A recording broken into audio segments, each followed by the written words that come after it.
Welcome, I'm the Deadwood Jedi. This is going to be another Raid Shadow Legends video, and today we're going to be taking a look at Anchorite, one of the new fusion champions that is available. So you're going to have to fuse this guy if you want to get Lenothril, and if you don't want to get Lenothril, which I feel like there's a good argument for that, you can definitely just try to get this one. And this is probably the most useful out of all the epic champions, at least the easiest to figure out how to use, right? And so I feel like a lot of people are going to really enjoy this champion. So I thought, I was actually on stream today, and I figured, hey, let me go ahead and check this out. I was actually on stream with Chosen a little bit. We were talking about his clan boss team. You've probably seen a video with that where we're working on that. And then I started streaming. I was like, well, let's see what the chat wants to work on. And so this is the champion everybody wanted to see how they worked. And so I decided to bring him into a clan boss team and just to kind of get a sense of how he works. Now, I'm going to be upfront with you. This is not the best team to bring him into, but it's going to give us a good idea of what he can do, how good he can be for you, and then we can talk a little bit about the optimal teams to bring him in where he can be the most useful for you, because there's definitely some issues with him, right? He doesn't hit very hard, doesn't have very many attacks, period, and his cleanse ability is kind of gated by his A4 skill, which is the one that you want because it gives you the crit rate and crit damage. There's some issues with his kit, right? So it's important to kind of understand exactly how to best use him and how to go about building your team with him. So that's what we're going to be doing today. So let's jump in. I really appreciate you coming by to watch this video. And if you enjoy it, don't forget to hit that subscribe button down below, the notification bell so you don't miss the next one. And of course, if you enjoyed today's music, we have that Soundstripe link down below in the pinned comment description of this video, along with my code Deadwood Jedi to save yourself 15%. And of course, if you're looking for account work, you can find that on my website, deadwoodjedi.com. Okay, just to start, you can see these are the champions we're bringing in. We have Scabrius, Anax, Anchorite, Helicath, and Martyr. Now, this is like basically my clan boss team at this moment. It's a fabulous team. It can be a one-key team when you get all the damage and stuff you want in there. So we're going to see how Anchorite does. And obviously I brought in Scabrius and Anax just to kind of get a sense of how these guys do. I like to try new champions in different areas. So I figured this is actually a pretty good way to look at everything. And obviously with counterattack, with Martyr in there, we're going to get a lot of extra damage as well. So it's a very strong team generally. But if we look at this, right, the one thing we want to pay attention to is Anchorite, because Anchorite has 3 skills. The A1 is just an AoE skill. It does some healing, but really it's not a very strong hitting skill, and so building him for damage isn't going to be as fruitful. You'll notice I put a lot of crit damage on him, solid crit rate and stuff, but it's not like he's going to be a real damage dealing champion. Now his A2 ability here is the one that's key to everything, because it removes a debuff from all allies and increases the duration of all ally buffs by 1 turn. So we have a buff extension as well as a cleanse on this skill. That's super valuable, especially for clan boss where you're never getting more than 1 debuff at a time. This guy can be really good in that situation for you guys. So he's going to be great, I think, as an addition for your team. In addition to that, we have Sacred Trust here. Now this fully heals a target ally, places an increased crit rate and crit damage buff on all allies for 2 turns. Now the heal is cool, right? I mean, great, sure. Maybe if you have a stun target that takes more damage than anybody else, this is a great way to heal them back up. But the important part is that crit rate and crit damage buff, because let's think about it. You get a crit rate and crit damage buff for 2 turns, and then you get to extend it by 1 more turn with that A2 ability. That means you're going to have increased crit rate and crit damage on everybody for 3 turns. That's a really strong ability, but there are some downsides, right? It's not a perfect combination of skills because this is on a 4-turn cooldown, which is really kind of frustrating. Because if it was on a 3-turn cooldown, that means we could keep these buffs up for the entirety of the fight, and that would be awesome. But on a 4-turn cooldown with a 2-turn duration, even with the extension, there's still going to be a turn where everybody's going to be dropping that buff. And if you have skills like counterattack, there's going to be moments where you're counterattacking without those buffs. So it becomes a little bit of a dicey game. Do you build everybody to 70% crit rate to take full advantage of this skill, even though you're not going to crit 100% of the time? Or do you build your guys to 100% crit rate and basically ignore half of this skill's quality abilities? Well, I think that if you're going to use Anchorite over someone like Godseeker Neri or Sandlast Survivor, you're doing it to get more crit rate, so it's easier to build your champions. And so for me, I say build them all to 70% and, you know, just take your lumps on a few missed attacks. Overall, you're still going to have a better outcome, I think, by building up your damage stats instead and critting most of the time rather than critting all the time, but not getting quite as much damage output. So that's my thinking personally on this. But let's take a look at the champions so we got a better understanding of exactly how it is that I've built them and what we're going to be getting out of this run. Okay, let's start by looking at the champion that makes this entire type of build possible. We're running a supercharged Hellcat team with 3 champions basically going at a 4-3 ratio, including this one, Hellcat himself. Hellcat is amazing. The Hellcat, love him. He's such a good champion, hits hard, keeps your team unkillable, and is the only one that I know that can really do it by himself. Insane champion. So what do we have him at? We got 240 speed, which is what you need. 5,400 defense, we've got 75% crit rate. You know, with that buff, it's going to be enough. 254 crit damage and 259 accuracy. So we're going to be able to land that weaken debuff. We're going to be able to hit really hard, and we should be critting at least most of the time due to the buffs from Anchorite in this build. The next champion we should talk about is actually probably the strongest damage dealer in this comp, and one of the strongest in this game as an epic champion, which is insane. But I'm talking about a Nax. A Nax is incredibly good for clan boss teams, and if you have a chance to use him, I definitely would. Now, you have to be careful if you're going to use him with an unkillable team versus a block damage team, because when he gets really low in health, he can get a little bit of some turn meter stuff, extra turn types of things, so you need to be careful about that. But boy, this guy is good. And so you can see we have him at 221 speed, and we got 5,400 attack, 282 crit damage, plus 236 accuracy. Now, think about this. He's getting an extra 30% crit damage on top of that. So this crit damage actually is going to be over 300 when Anchorite puts those buffs on him. It's just insane, the damage potential that we get from getting that little bit of that 30% crit damage increase is really strong. And we have him built pretty strong as it is. So pay attention to his damage numbers during the run. The other champion I want to talk about is our other DPS champion in this build, who is the, it's Mr. Nibbles. It's Mr. Nibbles. I'm talking about Scabrius, of course, the rat. He's going to come in, and he does a really good job. Between him and an axe, we should have a full debuff bar of poisons, decreased defense, and weaken. And now, Scabrius we have at 191 speed. It's got 256 crit damage and 238 accuracy, 5,500 attack. All of this is very solid numbers, but just kind of keep in mind, right? He's already got 30% less crit damage than a Nax, but he hits really hard as well. He's a very, very good champion, especially if we have poisons up on the boss himself. Then we have our counterattack champion. I'm talking about Martyr, who's absolutely fabulous, one of the best champions in this team, in this comp, in this game, and pairs perfectly with Hellcat. Martyr brings decreased defense, Hellcat brings weaken. The two of them make a perfect pairing. Plus, Martyr gives you that increased defense to make Hellcat's shield bigger, counterattack so that everybody gets an extra attack or two in there. It's a really good combination. And now with Martyr here, we got 5,800 defense, 249 crit damage, and 240 accuracy. Those are good numbers across the board for everything we need Martyr to do for us.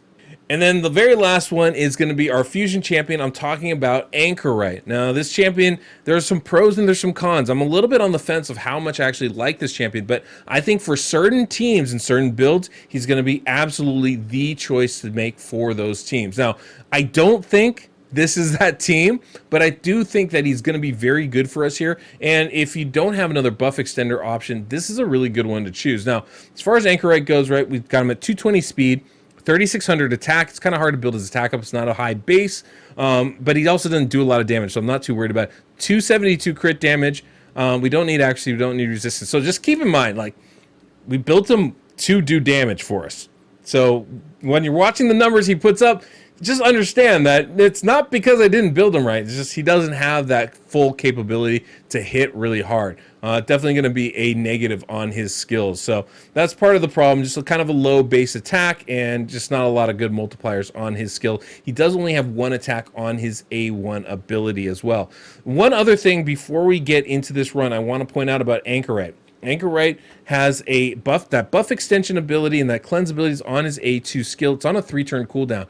You can always prioritize that skill first and just use his A3 for some bonus crit damage that comes up occasionally. Because if we prioritize that A2 skill, the A3 is going to be happening at kind of weird times, not all the time, because it's gated by that A2 skill, which is on a different cooldown. So just understand that I want to fully maximize his skills. That's why we're running him at a 4-3 ratio in this build. But I don't know that's necessarily the best way to go about it. It's definitely not the only way to go about it. So just kind of keep that in mind as we get into it. But let's go ahead and jump into the run. All right, so as we go into this, I do have it set up to run on auto, but I do need to interrupt it ever so slightly after everybody takes at least one turn, basically right before the stun, because I need Martyr to delay that counterattack skill of hers so that we can have it up at the optimal time. We basically want it to happen right before the AoEs. It's a pretty typical thing, but it does mean I have to interrupt and manual this turn right here. Just a quick A1, boom, and we're good to go. And after that, I can run it and there shouldn't be any issue whatsoever with it. So I'm just gonna click auto and it's gonna run on its own and we should be in really good shape. Good part about this particular team, I can have Anchorite kind of run on auto and there's no worries. Now, you can see we have Scabrius in the lead, we have Anax second in the turn order, and because we're blocking the damage, really the clan boss is gonna be stunning people based off of three things. One, affinity, always prefers weak affinity. Two, the team order, right? So we have Scabrius first, we have Anax second, so that'll be the order the clan boss would prefer. And then three, the buffs on everybody. But because we're not keeping counterattack or block damage, and we're not dropping increased defense for the stun, it means that the stun itself is going to be going to Scabrius every single time because he is first in the turn order. If he was a bad affinity because everybody else is spirit, it would go to Anax instead. Always important to kind of keep those little things in mind.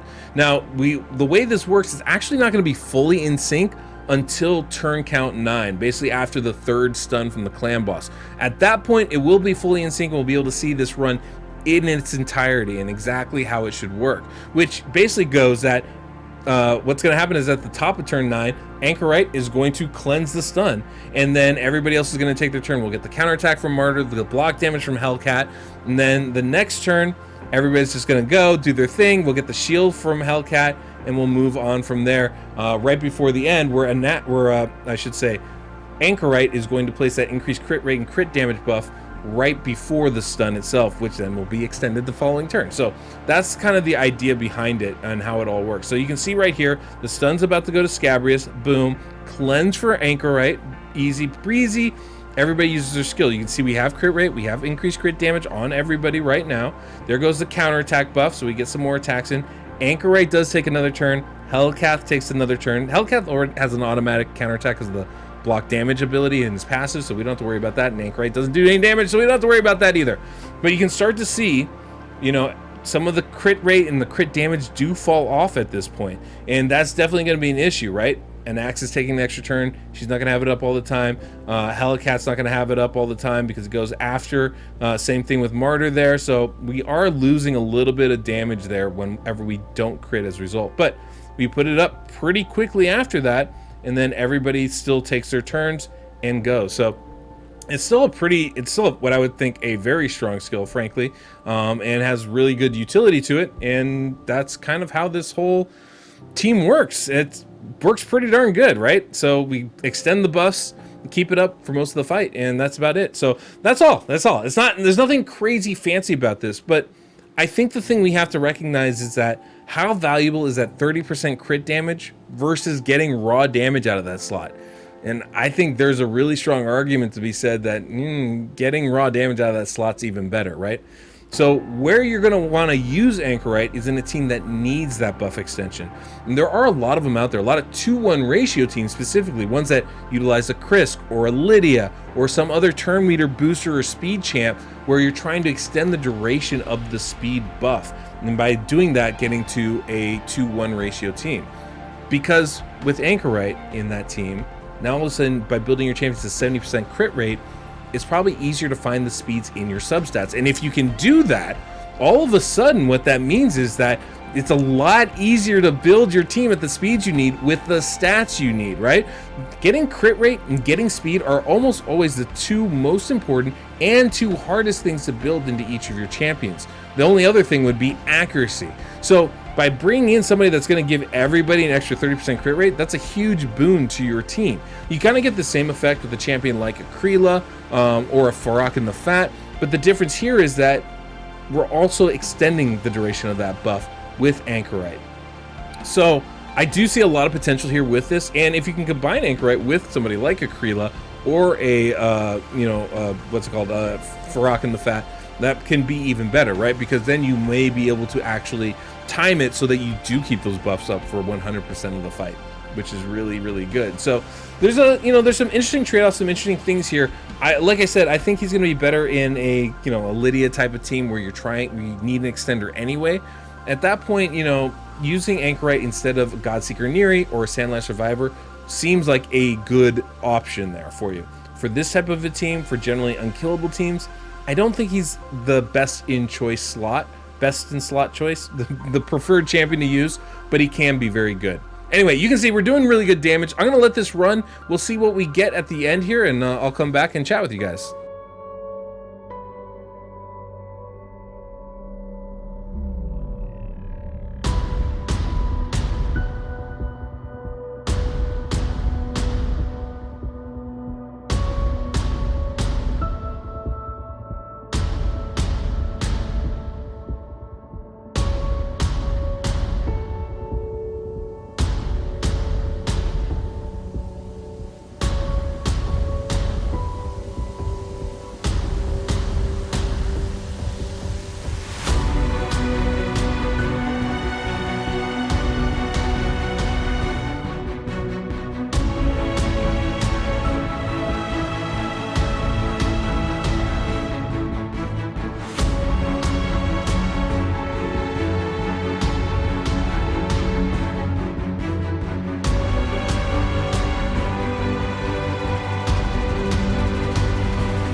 There you go. 68 million. That's almost a 1 key. It's so close to 1 key, right? I mean, look, Anchorite obviously is good. I mean, he does work as far as making the rest of your team good. But I mean, to be fair too, I can probably 1 key without Anchorite in this team. I could bring in somebody that does a little bit more damage for us. But I mean, it's the trade-off of what kind of build are we making versus, what do we have available for us. He's definitely solid. Definitely solid. But, I have to remind you guys, this is not an affinity-friendly team. So it's not to say that this would work for everybody out there. It's not a team I would necessarily recommend building, but I think it's a good example of like a showcase, kind of like we can put him in a team, see how he works, see what he looks like. But obviously he doesn't do a lot of individual damage. It's more just, what is he enabling for the rest of your team? He's kind of a utility player for your squad. He's going to enable everybody else to be better. So there's a trade-off there. Is it worth it?